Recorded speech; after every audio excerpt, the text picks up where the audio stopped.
जी हाँ, चिराग तले अंधेरा। नमस्कार, मैं हूं मुकेश कुमार और आप देख रहे हैं सुदर्शन न्यूज।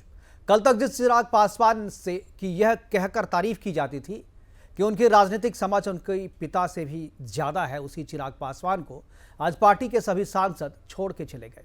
पार्टी का एकमात्र विधायक उन्हें पहले ही छोड़ चुका था। आखिर क्या चूक हो गई चिराग पासवान से? क्या वो अपने पिता की राजनीतिक विरासत को आगे बढ़ाने के लायक नहीं थे, या यह परिवार के भीतर चाचा भतीजे के वर्चस्व की लड़ाई है और परिवारवाद की राजनीति में ऐसा होता ही रहा है? यूपी में भी चाचा भतीजे की लड़ाई थी, लेकिन वहां जीत भतीजे की हुई थी क्योंकि पिता जिंदा थे। लेकिन यहाँ चिराग हाशिए पे ढकेल दिए गए हैं क्योंकि पिता का साया उनके सर से उठ चुका है। चिराग अपने चाचा को समझ नहीं पाए या चाचा अपने भतीजे को समझा नहीं पाए। इसी पर आज हम बात करेंगे और जानने की कोशिश करेंगे कि क्या यह चिराग और पशुपतिनाथ पारस के बीच की लड़ाई है या इसकी चाबी किसी और के पास है। कौन है जो चिराग को बुझाने में लगा है और चिराग का तख्ता पलट करवाने के पीछे असल चेहरा कौन है, किसका है, इस पर हम बात करेंगे। लेकिन आज जो दिल्ली में हुआ, आज जिस तरीके से चिराग पासवान अपने चाचा पशुपतिनाथ पारस से मिलने के लिए गए और करीब 15 मिनट के इंतजार के बाद चाचा ने दरवाज़ा खोला, क्या बात हुई और किस तरीके से आगे की राजनीति होगी चिराग पासवान की, एलजेपी की और जो पशुपतिनाथ पारस हैं उसकी, और बिहार की राजनीति पे इसका क्या असर पड़ेगा, इन सब चीज़ों पे बात करेंगे। लेकिन पहले सुन लेते हैं जो एलजेपी के नए सांसद नहीं, पुराने ही सांसद हैं, लेकिन जो चिराग को छोड़ करके पशुपतिनाथ पारस को अपना नेता मान चुके हैं, उनकी प्रतिक्रिया का रही। बीना देवी और जो महबूब अली कैसर हैं, उनकी प्रतिक्रिया को सुनते हैं। उसके बाद इन प्रतिक्रियाओं पे जेडीयू की क्या प्रतिक्रिया रही, उन प्रतिक्रियाओं को भी सुनते हैं। फिर अपने मेहमानों से आपका परिचय करवाएंगे और चर्चा को आगे बढ़ाएंगे। एक बैठक पहले हुई थी हम लोग की, बहुत इनमल, जिसमें 3-4 लोग थे, बात हुई थी और था कि दिल्ली में हम लोग मिलेंगे। तो कल हम लोग मिले, हम लोगों ने फैसला लिया कि अब टाइम आ गया कि जब हम लोग एक चेंज ऑफ लीडरशिप की बात स्पीकर साहब को लिख के थे, उनसे टाइम लिया गया, हम लोग ने लिख करके दिया, उनसे मिले हम लोग। और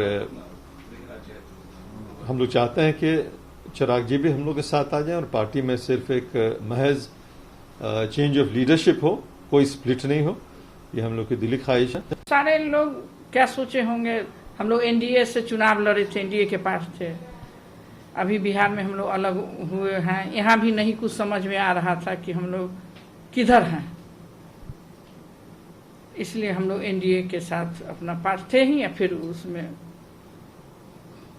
तो आप लोग एनडीए में हैं, जेडीयू ज्वाइन नहीं करने जा रहे हैं? नहीं ज्वाइन नहीं करने। नहीं, एलजेपी में जो टूट है वो उनकी पार्टी का आंतरिक मामला है, उसका जेडीयू से कोई लेना देना नहीं। श्री चिराग पासवान की कार्यप्रणाली के विरुद्ध ये विद्रोह है, जिसकी वजह से एलजेपी विधानसभा में एक भी सीट प्राप्त नहीं कर पाई है और ये जो 5 सांसद हैं उसी कार्यप्रणाली की वजह से उनके खिलाफ। देखिए, अब ये तो लोजपा का अंदरूनी मामला है और उनको फैसला लेना है कि वो कहाँ जाएंगे। और पिछले विधानसभा में जिस तरह से लोजपा ने एक निर्णय लिया कि वो नीतीश कुमार के खिलाफ या जदयू के खिलाफ वो हर जगह अपना उम्मीदवार खड़ा करेंगे और किया भी उन्होंने, तो अब ये तो उनका अपना अंदरूनी मामला है। अगर इस तरह का कोई फैसला लेते हैं तो वो स्वतंत्र हैं इसके लिए। यह तख्ता पलट हो चुका है। चिराग पासवान अब नेता नहीं रहे संसदीय दल के। हालांकि पार्टी में बने हुए हैं, पार्टी में बने रहेंगे या अलग पार्टी बनाएंगे, या अगर इस पार्टी में रहेंगे तो क्या एक कार्यकर्ता की हैसियत से रहेंगे या कोई पद उन्हें मिलेगा या क्या करेंगे, उनका क्या भविष्य होगा एलजेपी के भीतर, इसी पे चर्चा करेंगे। राकेश कुमार एलजेपी के प्रवक्ता हमारे साथ हैं। चर्चा को आगे बढ़ाने के लिए अविनाश सिंह हैं, पॉलिटिकल एनालिस्ट के रूप में रहेंगे। अखिलेश सिंह बीजेपी के प्रवक्ता हैं। इसके अलावा अफजल अब्बास जेडीयू के नेता भी हमारे साथ जुड़ेंगे। और चर्चा की शुरुआत मैं राकेश कुमार आपसे करना चाहूँगा। सबसे पहले तो सभी मेहमानों का स्वागत है। और अगर मेरी आवाज़ राकेश जी आपको मिल रही है, क्या आवाज मिल रही है राकेश जी आपको? राकेश जी, क्या आवाज मेरी मिल रही है? राकेश जी, मेरा सबसे पहला सवाल कि जब बिहार में विधानसभा चुनाव हो रहे थे उस समय भी आपसे बातें हो रही थी, आपसे मुलाकात हो रही थी, चिराग जी से भी बात हो रही थी और जेडीयू के नेताओं और आरजेडी के नेताओं से भी बात हो रही थी। लेकिन उस समय जो परिस्थिति थी, जो चिराग पासवान के जो चाचा थे पशुपतिनाथ पारस और आज जो उनके चाचा हैं, दोनों में बहुत ज़्यादा अंतर आ गया है। अब चाचा उनके नेता हो गए हैं, जो भतीजा है वो भतीजा ही रह गया। यानी चिराग तले अंधेरा। चिराग को ये समझ में नहीं आया कि उनकी पार्टी में क्या हो रहा है। क्या ये राजनीतिक दूरदर्शिता की कमी थी, या जिस चिराग पासवान को कहा जाता था कि चिराग पासवान भांप लेते हैं कि आगे क्या होने वाला है, जैसे रामविलास पासवान जी भांप लेते थे, लेकिन कहाँ चूक हो गई चिराग पासवान से? क्यों नहीं समझ पाए कि उनके पार्टी के सांसद ही उनके खिलाफ हैं और अचानक ही उनका तख्ता पलट कर देंगे और स्थिति ये हो जाए कि अपने चाचा से मिलने के लिए उनके दरवाजे पर उन्हें 15-20 मिनट का इंतजार करना होगा? आखिर कहाँ चूक हो गई चिराग पासवान से? चूक कहीं से नहीं हुई। माननीय चिराग पासवान जी माननीय पशुपति कुमार पारस से मिलने गए। पहले से ही प्रोग्राम हमारे पशुपति कुमार पारस जी का था कि चुनाव आयोग के पास जाना है, पार्लियामेंट में जाना है, सभापति महोदय से मिलना है, पहले से ही था। ऐसा कुछ भी नहीं है। चाचा है, भतीजा है, सब लोग एक ही है। परिवार के सभी लोग एक हैं। कुछ लोग हमारे पार्टी में 2-3 साल से सक्रिय हुए, जिस कारण से पार्टी में थोड़ा सा कलह का था, लेकिन ऐसा कुछ भी नहीं है। आज भी उस आदमी को निकाला जाए तो पार्टी से में सब लोग सही है, सही सलामत है। चाचा भी उनके घर जाते हैं चिराग जी से मिले, चिराग भी इनके घर से आते हैं। मिलने जुलने की जो बात है 10 मिनट 20 मिनट की कोई बड़ी बात नहीं। कभी चाचा भी इंतजार करते थे चिराग जी से मिलने के लिए घर पे। आज इन्होंने गए, ऑलरेडी पहले से ही पशुपति कुमार पारस जी का प्रोग्राम, ओम बिरला जी से मिलना था, उसके बाद चुनाव आयोग जाना था, कुछ सारे लोग आए हुए थे और निकल चुके थे घर से, इसीलिए मुलाकात नहीं हो पाई। तो क्या घर का दरवाजा भी नहीं खोला जाता? अगर नहीं है चाचा घर में तो क्या भतीजा अंदर जाके इंतजार करेगा या बाहर गाड़ी में बैठ के इंतजार करेगा? नहीं, एक्चुअली क्या था कि समस्तीपुर के सांसद तो मुलाकात हुई, पशुपति कुमार पारस जी के छोटे अपने पुत्र जो है मुस्कान जी, उनसे भी मुलाकात हुई। सभी भाई एक ही है, परिवार के लोग एक ही है। हम लोगों को है, सब मिलजुल के काम करेंगे। उनके स्वर्गीय श्री रामविलास पासवान जी के जो विचार हैं, वो विचारों को हम लोग आगे लेके चलेंगे। इसकी कोई बड़ी बात नहीं। सभी सांसद हमारे हैं, हम लोग बाहर से नहीं है, सब अंदर के ही हैं। आज इनके पास, कल उनके पास, सब लोग तो एक ही है। ऐसा कुछ भी नहीं लग रहा है कि आपस में ऐसा कोई मतभेद है। राकेश जी, आपकी मजबूरी मैं समझ सकता हूं, लेकिन एक चीज तो लोग जनता जानना चाहेगी ना कि संसदीय दल में अगर नेता का बदलाव होता है, नए नेता को चुना जाता है, पुराने नेता को बदला जाता है, तो बातचीत जो है पार्टी के भीतर होती है, ना कि सीधा एक बार फैसला कर लिया जाता है और सीधा लोकसभा स्पीकर को जाकर के सूचना दी जाती है, चिट्ठी दी जाती है। चिराग पासवान को तो इसके बारे में कुछ भी नहीं पता था, जो कि प्रेसिडेंट है, वहाँ के लोग नेता हैं, संसदीय दल के पार्टी के प्रेसिडेंट हैं, लेकिन उन्हें कुछ नहीं पता है। उन्हें तब पता चलता है जब मीडिया में खबर आती है। राजनीति में संभावना की राजनीति होती है, ऐसा कुछ भी नहीं है मुकेश भैया। सब लोग एक ही है, परिवार में सब एक ही है। बातचीत पहले से भी जारी थी, ऐसी कोई बात नहीं थी। पीछे अप्रैल में हमारे संजय जायसवाल जी प्रदेश अध्यक्ष मिलने आए बिहार से। अभी कुछ दिन पहले ललन बाबू जो बिहार के हैं जेडीयू से, वो भी मिलने आए। ऐसे सब हम लोग का विचारधारा एक ही है, ऐसा कोई बात नहीं। स्वर्गीय श्री रामविलास पासवान के विचारों को पशुपति कुमार पारस लेके चलना चाहते हैं, चिराग जी लेके चलना चाहते हैं, प्रिंस राज लेके चलना चाहते हैं, बीना देवी लेके चलना चाहती है, उसके बाद अपना केसर अली जी लेके चलना चाहते हैं, चंदन सिंह जी लेके चलना चाहते हैं। सब उनके विचारों से जुड़ा हुआ, ऐसा कुछ भी नहीं है। आपस में चलता रहता राजनीति में संभावनाओं का खेल है। मतलब उम्मीद अभी भी कायम है। आपको लग रहा है कि फिर से सब चीज सामान्य हो जाएगा, सब चीज चिराग पासवान के हाथ में आ जाएगा? आप अपनी उम्मीद पर बने रहिए। हमारे साथ अखिलेश जी हैं, बीजेपी के प्रवक्ता हैं वैसे, लेकिन वरिष्ठ, मैं इनको एनालिस्ट भी कहूँगा, क्योंकि बिहार की राजनीति से बड़ी अच्छी समझ रखते हैं और हर एक दल की राजनीति और हर एक जात की और पार्टी की राजनीति को समझते हैं। अखिलेश जी, ये जो हो रहा है इसके पीछे कहा जा रहा है कि नीतीश कुमार की पार्टी का कहीं ना कहीं हाथ है। जो नुकसान चिराग पासवान ने विधानसभा चुनाव में नीतीश जी का या जेडीयू का किया था, उसका बदला आज नीतीश जी ने ले लिया और चिराग पासवान को कहीं का नहीं छोड़ा। क्या इस बात की जानकारी बीजेपी की थी? क्योंकि बीजेपी कहीं ना कहीं इस बीच में तो, खेल में तो बीजेपी शामिल है ही।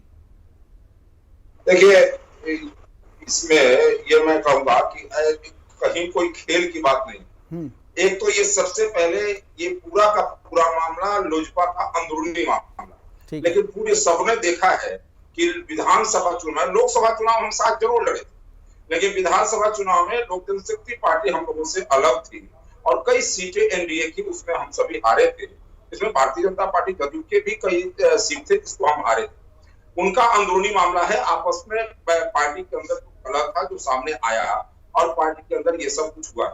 वो लोजपा एक रहती, हम सबों को खुशी होती, लेकिन इतना जरूर मैं कहना चाहूंगा कि आज जो परिस्थिति है, इन परिस्थितियों में अगर क्या कहते हैं, जो लोजपा है जिसको मान्यता मिलेगी, जिसको लोकसभा के स्पीकर मान्यता देंगे, वही एनडीए के साथ है और मैं इतना जरूर कहना चाहूंगा कि खेल जो कुछ भी अगर कोई समझ रहा है तो वो अलग विषय है, लेकिन सब कुछ हुआ जो उनके पार्टी के अंदरूनी मामलों के चलते हुआ है। वैसे बिहार के विकास और देश के विकास के लिए लोक जनशक्ति पार्टी हम लोग के साथ रहे, हम सभी साथ चल सके और चलने के साथ साथ हम इन प्रदेश और देश का विकास कर सके। मूल रूप से यही हमारा उद्देश्य है, यही लक्ष्य है और इसको लेकर के हम आगे बढ़ते हैं। एक सवाल अखिलेश जी बीजेपी पे उठता रहा है कि विधानसभा चुनाव या रामविलास पासवान जी के जाने के बाद एनडीए में जो एक जगह एलजेपी की थी उस जगह पे दावेदारी की जा रही थी। चिराग पासवान चाहते थे कि उन्हें शामिल किया जाए मंत्रिमंडल में या उनकी मां रीना पासवान को शामिल किया जाए, लेकिन बीजेपी की तरफ से किसी भी तरीके का कोई इशारा नहीं हुआ, कोई हरी झंडी नहीं मिली। शायद चुनाव अलग लड़े थे इस वजह से या एनडीए में उसको नहीं मानते थे। अभी आपने कहा कि जिसको मान्यता देगी संसद, जिसको मान्यता देंगे ओम बिरला जी, उसी पार्टी को, उसी एलजेपी को एनडीए में शामिल किया जाएगा। तो क्या ये बात माना जाए कि अभी जो भी एलजेपी है वो एनडीए में शामिल नहीं है? अखिलेश जी एनडीए में शामिल है ही। देखिए, हो सकता है मेरा वीडियो चला गया हो लेकिन ऑडियो चालू है, मैं अपनी बात को रखता रहूंगा आपके जी जी। मैं देखिए एनडीए में तो शामिल है ही, और मैं ये कहना चाहता हूं कि देखिए मंत्रिमंडल के विस्तार का एक समय होता है, जिस समय मंत्रिमंडल का विस्तार होता है, और मंत्रिमंडल का विस्तार इस बीच में तो नहीं हुआ जिसमें लोजपा को नहीं शामिल किया गया। मंत्रिमंडल के विस्तार का जो समय था उस समय में लोजपा को हमारे मंत्रिमंडल में होना ही था, जिस जगह पर रामविलास पासवान जी थे। हाँ, ये जरूर है कि बीच के समय में उनके आपस में कुछ हमारे साथ रहने वाला है, इतना तय है कि वो साथ में रहेगा और ये सभी एक साथ हो, ये ज्यादा अच्छा होगा। लेकिन ये जरूर है कि ये साथ में रहेंगे, जिस रूप में भी रहेंगे हमें स्वीकार है। मतलब बीजेपी को इस बात से कोई फर्क नहीं पड़ता कि एलजेपी का लीडर कौन है, चिराग पासवान है या पशुपतिनाथ पारस है, इस बात से कोई फर्क बीजेपी को नहीं पड़ता? नहीं, देखिए फर्क की बात कहाँ, मैं ये कहना चाहता हूँ कि लीडर चुनना हमारा काम तो है नहीं एलजेपी का। जैसे भारतीय जनता पार्टी का लीडर कौन होगा ये हमारी पार्टी तय करती है, जनता दल यूनाइटेड का लीडर कौन होगा वो उनकी पार्टी तय करती है। लेकिन जो पार्टी का नेता होता है वही एक दूसरे के साथ बैठ के बात करता है। एक बात। दूसरी बात कि सबने देखा है कि विधानसभा का चुनाव हम जो लड़े थे इसमें हम था, वीआईपी था, बीजेपी था, जदयू था। जब लोकसभा का चुनाव लड़े थे तो जदयू, बीजेपी और लोक जनशक्ति पार्टी थी। अब ये दोनों परिस्थितियां अलग अलग थी।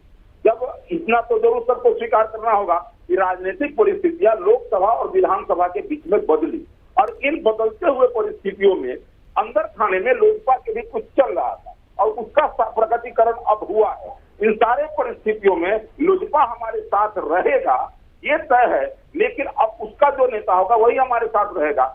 हमारा ये तय करने का विषय नहीं है, हम कर भी नहीं सकते हैं, हमारे अधिकार क्षेत्र की बात नहीं है, ये मामला उनका अंदरूनी। बिल्कुल बिल्कुल, आपने सही कहा कि लोजपा आपके साथ है, एनडीए में लोजपा होगी, लोजपा का नेता जो भी होगा वो एनडीए में होगा, वो एनडीए के कोटे से मंत्री बनेगा यदि बनाया जाता है तो। हमारे साथ अविनाश जी हैं। अविनाश जी भी बिहार की मिट्टी से हैं और बिहार की राजनीति पे अच्छी समझ रखते हैं।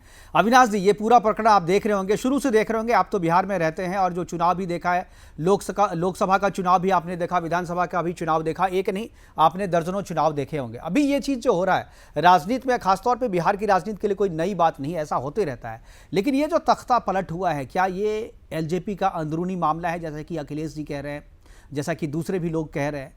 क्या ये सही में ये अंदरूनी मामला है? क्या चाचा भतीजे की लड़ाई है केवल, या बाहर से इसकी चाबी भरी जा रही है? क्या नीतीश कुमार उस बात का बदला ले रहे हैं जिसके कारण उन्हें छोटी पार्टी होकर के निकलना पड़ा? हालांकि विधानसभा का जब रिजल्ट आया था उस समय उन्होंने कहा था कि नुकसान हुआ था और 35 से 36 सीटें ऐसी थी जिसपे सीधे तौर पे एलजेपी ने नुकसान किया था जेडीयू का। क्या ये उसी का बदला लिया है नीतीश कुमार ने, या आपको भी ये लगता है कि ये परिवारवाद की राजनीति में ऐसा होता रहता है? चाचा और भतीजे की लड़ाई जैसे उत्तर प्रदेश में हुई थी उसी तरीके की लड़ाई बिहार में भी है, चाचा बने या भतीजा बने बिहार को कोई फर्क नहीं पड़ता।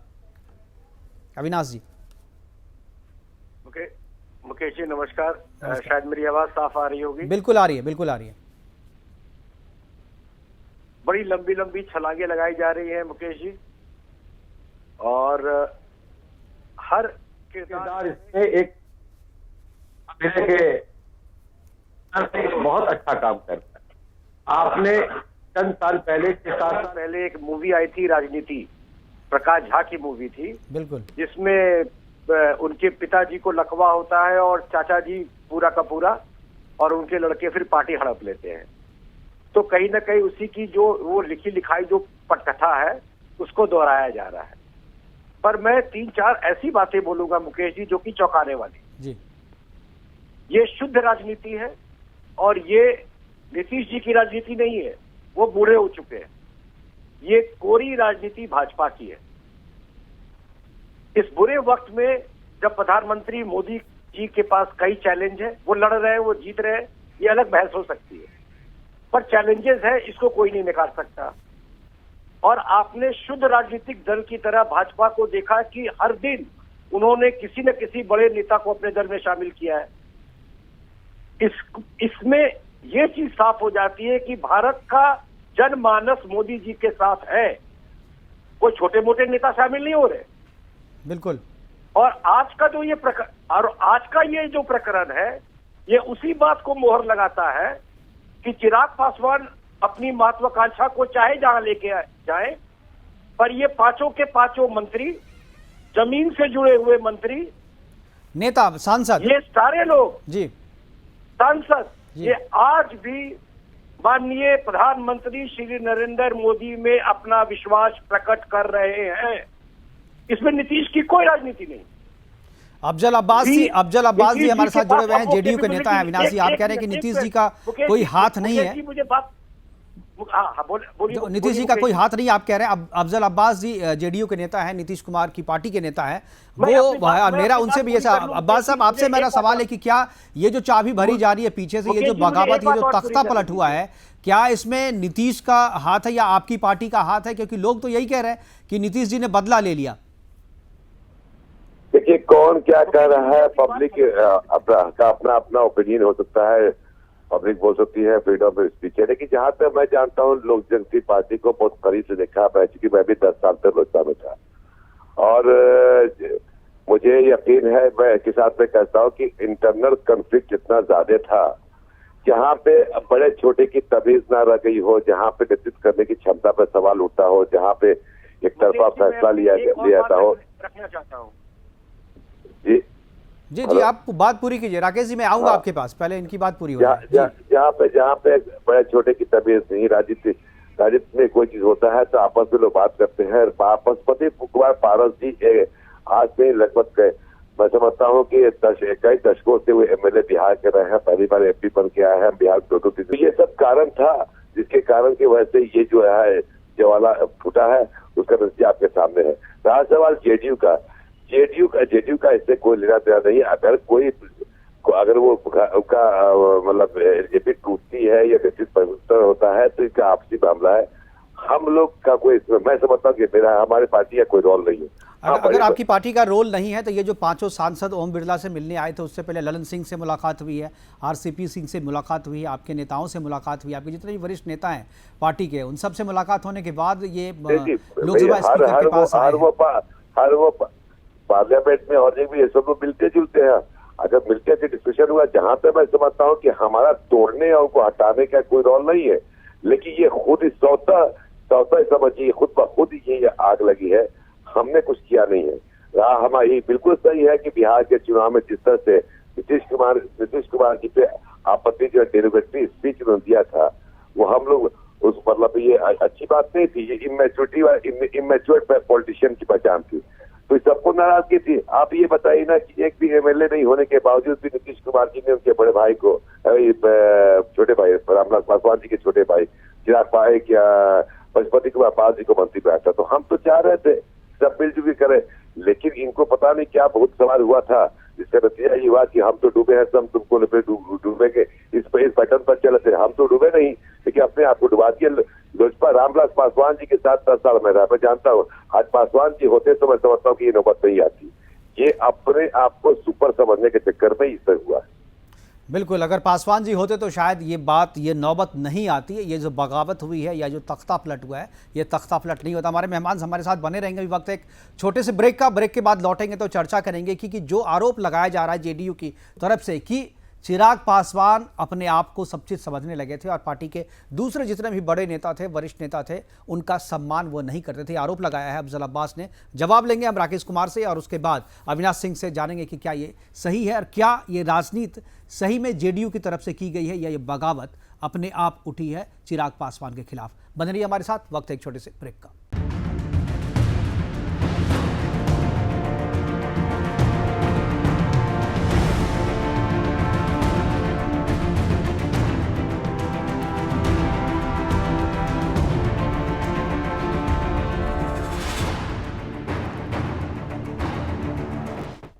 ब्रेक के बाद आपका स्वागत है। चर्चा को आगे बढ़ाएंगे और अविनाश जी के पास जाएंगे। अविनाश जी, क्या आपको लगता है कि ये चेंज ऑफ लीडरशिप का जो मामला आया है एलजेपी में, क्या ये होना ही था? क्योंकि चिराग पासवान दिल्ली में रहते थे, रीजनल पार्टी के रूप में एलजेपी की पहचान है और दिल्ली से बैठ करके बिहार की राजनीति करना आसान नहीं है। और पशुपति नाथ पारस जब कहते हैं कि 99% कार्यकर्ता जो है वो चिराग को पसंद नहीं करते थे या चिराग से कनेक्ट फील नहीं करते थे, क्या ये सही है कि अगर आप राजनीति करना है बिहार में तो आपको बिहार में रहना पड़ेगा? वहाँ के कार्यकर्ता जो जमीन पे काम कर रहे हैं वो अगर अपने नेता को मिलने के लिए उनको दिल्ली आना पड़े रोज, तो क्या ये संभव है कि दिल्ली में बैठ करके बिहार की राजनीति या पटना से बैठ करके बिहार की राजनीति, क्या फर्क आपको लगता है? क्या आपको लगता है कि जो बगावत हुई है उसके पीछे एक वजह यह भी है, जेडीयू की तो वजह बिल्कुल साफ है, राजनीतिक वजह है, जेडीयू ने पीछे से किया, राजनीतिक बदला और ऐसा होता रहता है, लेकिन एक वजह यह भी है कि आज अगर एक भी कार्यकर्ता चिराग पासवान के साथ नहीं है, जैसा कि पशुपति नाथ कह रहे हैं, तो उसकी एक वजह यह है कि चिराग पासवान दिल्ली में थे और पार्टी उनकी बिहार में। जी, मैं थोड़ा वक्त चाहूंगा। मैं जहां पिछली बार खत्म किया था वहीं से शुरू करूंगा जी। दूसरी बात मैं ये जो कह रहा था कि ये कोरी राजनीति है और जेडीयू और नीतीश कुमार इसके कैपेबल नहीं है। वो जेडीयू के जो नेता है वो बिल्कुल सही कह रहे हैं, उनका कोई रोल नहीं है। सवेरे जो छोटी सी मुलाकात हुई थी वो ये बताने के लिए हुई थी भाजपा की तरफ से कि नीतीश बाबू को ये कह दीजिए कि हमने उनको ये तोहफा दे दिया, एलजेपी को हमने खत्म कर दिया। ये तोहफा का अनाउंसमेंट था, नंबर 1। नंबर 2, एलजेपी अब ये पुरानी वाली एलजेपी नहीं रही। इसमें जो कास्ट का जो समीकरण जो है वो बहुत बदला है जी। आज के डेट में बिहार के अंदर जो भूमियार जो जात है वो एलजेपी के पीछे है। कई भूमियार के नेता एलजेपी में है, तो एलजेपी का भी स्वरूप बदला है। तो ये सोच लेना कि ये एक राजनीति, छोटी सी राजनीति है, छोटी राजनीति नहीं है। ये मोदी जी के प्रति एक आस्था है, राजनीति का एक ये पहलू है। दूसरा पहलू ये है कि जहां मोदी, ये जो प्रशांत किशोर हैं वो पूरे हिंदुस्तान में घूम रहे हैं मोदी जी के खिलाफ एक फ्रंट बनाने का, एक फेडरल फ्रंट, उसमें कहीं नीतीश बाबू न चले जाए, तो उससे पहले उनको ये तोहफा देकर ये बता दिया गया है कि बीजेपी हमेशा अपने सहयोगी दल के साथ रहती है। और अब एलजेपी के जो ये नेता है ये कुछ मंत्री बन सकते हैं और फिर ये संदेश दिया जाएगा बीजेपी की तरफ से कि हम अपने सहयोगी दल के साथ हैं। आज भी मतलब अविनाश जी, आप ये कहना चाहते हैं कि जेडीयू जो चाहती थी वो काम बीजेपी ने कर दिया अपने हिस्से से? निश्चित रूप से। और चिराग पासवान बहुत ही अच्छे लीडर है, यंग लीडर है, हमें ये नहीं भूलना चाहिए। We can not write him off, हम उन्हें भुला नहीं सकते। ये बहुत फिक्रमंद होने की बात आज के डेट में है, बट कहीं वो सीधा ही भाजपा न ज्वाइन कर ले, इसकी भी बहुत बड़ी कयास लगाई जा रही है। नंबर 2 और सबसे इंपॉर्टेंट, जो लंबी छलांग की बात कर रहा हूं, पंजाब में आपने देखा होगा कि मायावती ने अकाली दल के साथ एक अलायंस स्टिच किया है। आप देखिए मुकेश जी, आज न कल एलजेपी की पार्टी अपने वोट बैंक को लेकर के, बिहारी और पिछड़ी जाति का जो वोट बैंक है उसको लेकर के भाजपा के साथ पंजाब में भी उतरेगी। तो ये बड़ी लंबी लंबी छलांगे हैं राजनीतिक। लेकिन आखिर कौन सी एलजेपी, चिराग पासवान वाली एलजेपी या पशुपति नाथ पारस वाली एलजेपी?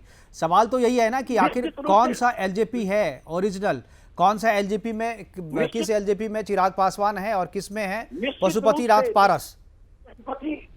निश्चित रूप से पशुपति नाथ पारस वाली एलजेपी ही असली एलजेपी मानी जाएगी, क्योंकि अधिकतर कार्यकर्ता चाहे वो भूमियार हो या अदरवाइज वो उनके साथ है, वो जमीनी नेता है। चिराग पासवान आज न कल हो सकता है कोई पार्टी में शामिल हो जाए या एक पार्टी बनाने की कोशिश करे, बट अभी वो काफी यंग है पार्टी चलाने के नाते, इसीलिए बहुत अच्छा कदम है पशुपति नाथ पारस का, उन्होंने पार्टी की कमान अपने हाथ में ली है। और ये द्वंद्व बिल्कुल, पार्टी को बचाने के लिए पशुपतिनाथ पारस ने पार्टी की कमान अपने हाथ में ली है। उन्होंने चिराग को बाहर नहीं किया है। उन्होंने कहा है कि चिराग भी हमारे साथ हैं, चिराग भी पार्टी में है, लेकिन चिराग इतने से मानेंगे कि नहीं मानेंगे, ये एक बड़ा सवाल है। हमारे साथ राकेश जी हैं। राकेश जी, क्या चिराग मान जाएंगे? जिस तरीके से पशुपतिनाथ पारस ने कहा है कि हमने बगावत नहीं की है, पार्टी में फूट नहीं हुआ है, पार्टी को नहीं तोड़ा है, लीडरशिप चेंज किया है। जो लीडर अब चिराग पासवान थे, उनकी जगह पे पशुपतिनाथ पारस ने अपने हाथ में कमान ले लिया है और सबसे सीनियर है। अगर परिवार की भी बात करें, अगर परिवारवाद की राजनीति की भी बात करें, तो पशुपतिनाथ जो है वो सबसे सीनियर है। अगर रीना पासवान सक्रिय होकर के नहीं आती हैं, उनको मौका था, वो आ सकती थी, चिराग पासवान की जगह जो है पार्टी संभाल सकती थी, तब शायद मुझे लगता है कि सीन कुछ और होता।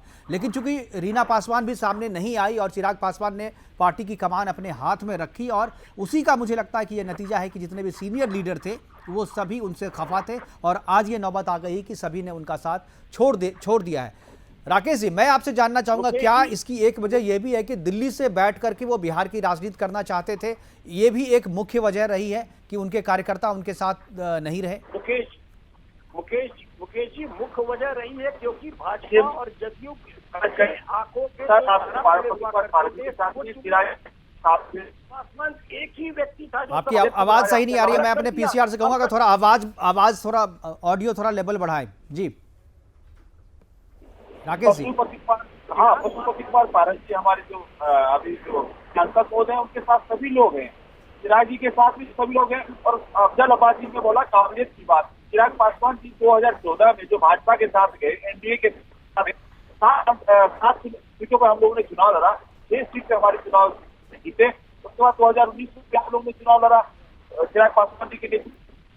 आपको ये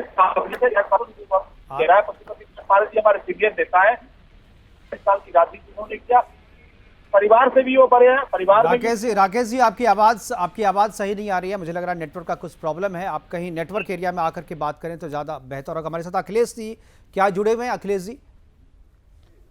जी से हमारी अविनाश जी आप कुछ बात कर रहे थे।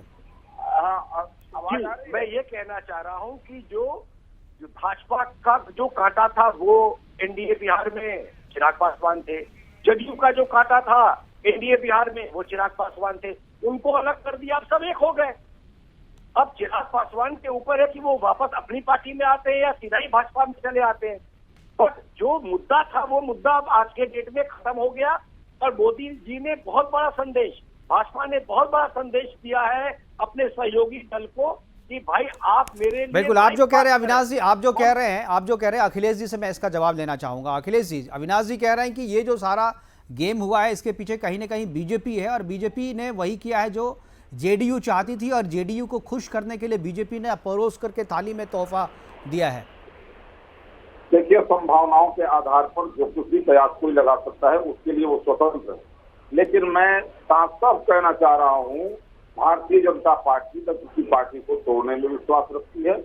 हमको उनका ये अंदरूनी मामला था, हमारा कोई इसमें प्रयास नहीं है। जनता दल ये लोक जनशक्ति पार्टी के अंदर क्या मामला चल रहा था उन्होंने किया है। हाँ, ये जरूर है, मैं ये जरूर कहना चाहूंगा कि लोक जनशक्ति पार्टी भारतीय जनता पार्टी की सहयोगी, ये एनडीए की सहयोगी पार्टी है, और एनडीए में उसको रहना चाहिए, और इसलिए वो जिस स्वरूप से हमारे साथ रहेगी वो रहे।